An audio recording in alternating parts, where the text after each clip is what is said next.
Hello বন্ধুরা, আরেকটা গল্প বলি। গল্পটা হইল এই যে আমি এই ভিডিওটার আগে যতগুলো ভিডিও দিছি, একটা গাড়ি চোরে, এটা আমার গাড়ি চুরি করে বাইকে গেছে আর কি, তারা ধরে নিয়েছি। তার জীবনের একটা গল্প। তে চোর ঠিক আছে, কিন্তু তে চোর হওয়ার পিছনেও একটা কারণ আছে। কারণ রইল কি? কারণ রইল তার বউ।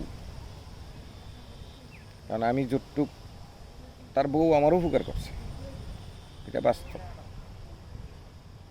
আমারও উপকার করতে যাই আর তার ক্ষতি করছে, এরকম বহুত করছে তার বউ, বহুত অহরহ।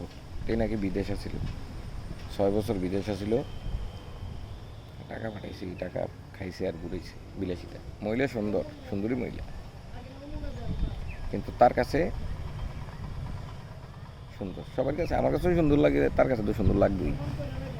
তো এই মহিলা আমারে একটা রাতে ফোন দিচ্ছে, 12টার পরে ফোন দিয়ে বলতেছে, হানিফ এখন আমার বিকাশগঞ্জ থেকে এত টাকা পাঠাইছে, হানিফ এনে আছে, হানিফ ধরেন। তাহলে উপকার আমার করছে, ক্ষতিটা কিন্তু তারই করছে।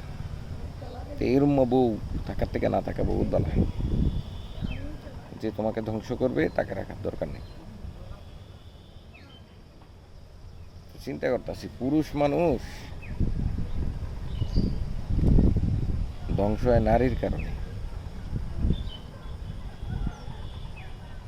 সবাই যে এরকম এটা আমি বলি না, সব নারী যদি কই পরে তো আমার মাইকে ভিড়তে হইব, কারণ আমারও তো বউ আছে, মাইয়া আছে, মা আছে। এটা কইয়া কি আমি বিপদে ফিরে আনি?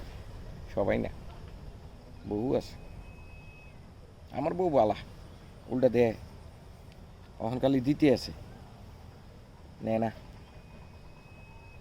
তাহলে কইলাম যে একটা বউ যদি তার জামাইরে খুব ভালোভাবে সাপোর্ট দেয়, তার জামাই কিন্তু বহুত উপর উঠতে পারে, আবার একটা বউ বিনষ্টও করতে পারে। একটা কথাই আছে, ধ্বংসেও নারীর মূল, এটা উন্নয়ন বা বড়লোক বা ইংলিশ সাকসেসফুল, ওই সাকসেসফুল হওয়ার পিছনেও একটা নারীর অবদান থাকে, যে যেটাকে যেভাবে নেয়।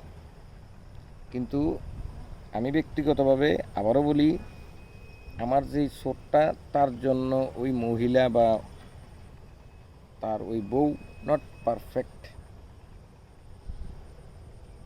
শুনলাম ডিভোর্সের লেটারও নাকি পাঠাই দিছে। দাও তোমাদের জিন্দিগি, তোমরা যেমনি পারলা কেমনি করো, আমার কি সমস্যা? আমার হইল যেটা ফাও না, এটা ফাও না, দিয়ে লাও। ভালো থাকেন।